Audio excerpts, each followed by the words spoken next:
ராதே கிருஷ்ணா. எல்லோருக்கும் நமஸ்காரம்.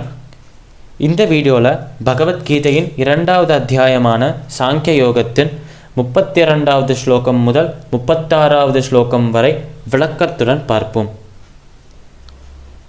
யத்ருச்சயா சோபபன்னம் ஸ்வர்கத்வாரமபாவ்ருதம் சுகினः க்ஷத்ரியா பார்த்த லபந்தே யுத்தமீத்ருஷம் அத்தச்சேத்வமிமம் தர்ம்யம் சங்கிராமம் ந கரிஷ்யதி तथा स्वधर्मं कीर्तिं च हित्वा पापमवाप्स्यसि अकीर्तिं चापि भूतानि कथयिष्यन्ति ते व्ययां सम्भावितस्य च कीर्तिर्मरणादतिरिच्यते भयात्रणातु परतं मंस्यन्ते त्वां महारथाः येषां च त्वं बहुमतो भूत्वा यास्यसि लाघवम् अवाच्यवातांश्च बहून् वदिष्यन्ति तवाहिताः நிந்தந்தஸ்வசாமர்த்தியம் ததோ துக்கதரம் நுகிம்.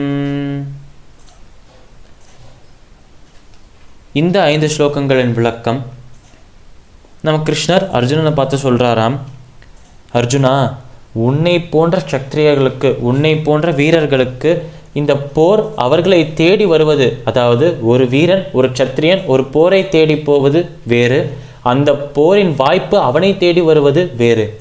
அதனால் உன்னை போன்ற போர் வீரர்களுக்கு போரின் வாய்ப்பு அவர்களை தேடி வருவது ஒரு பெரிய வரம், ஒரு பெரிய பாக்கியம் அர்ஜுனா. அதனால் இந்த மகாபாரத யுத்தம் வேண்டும் என்று நீ நினைக்கல, நீ ஆசைப்படலை.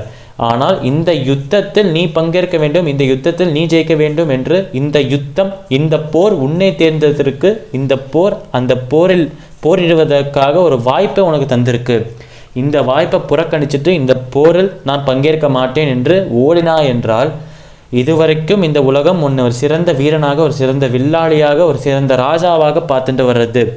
அதனால் இவ்வளவு நாள் இந்த உலகத்தில், இந்த பூமியில் நீ சம்பாதித்த அனைத்து புகழும் அழிந்து போகும் என்று கிருஷ்ணர் அர்ஜுனனை பார்த்து சொல்கிறார்.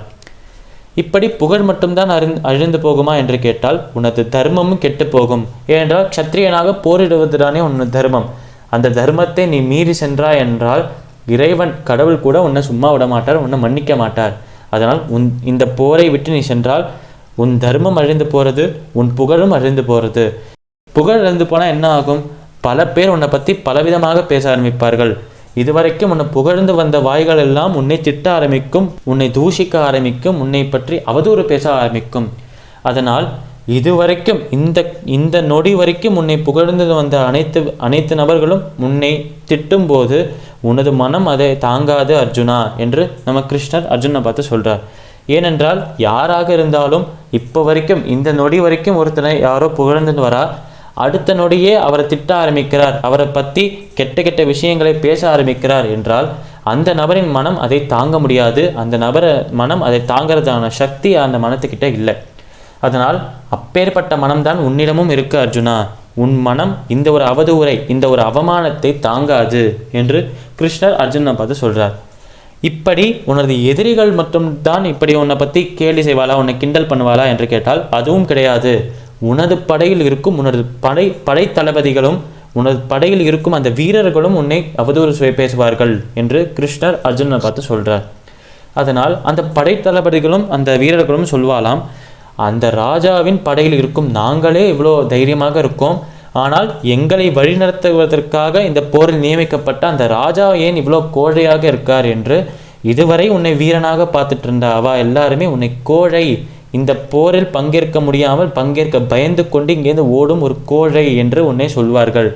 அந்த ஒரு அவதூறை, அந்த ஒரு அவமானத்தை உன்னால் தாங்க முடியாது அர்ஜுனா என்று கிருஷ்ணர் அர்ஜுனனை பார்த்து சொல்கிறார். பகவத்கீதையின் 2வது அத்தியாயமான சாங்கிய யோகத்தின் 32வது ஸ்லோகம் முதல் 36வது ஸ்லோகங்களின் விளக்கம் இதுவே. சமஸ்தலோகாஹ சுகினோ பவந்து. சர்வம் ஸ்ரீ கிருஷ்ணார்பணமஸ்து.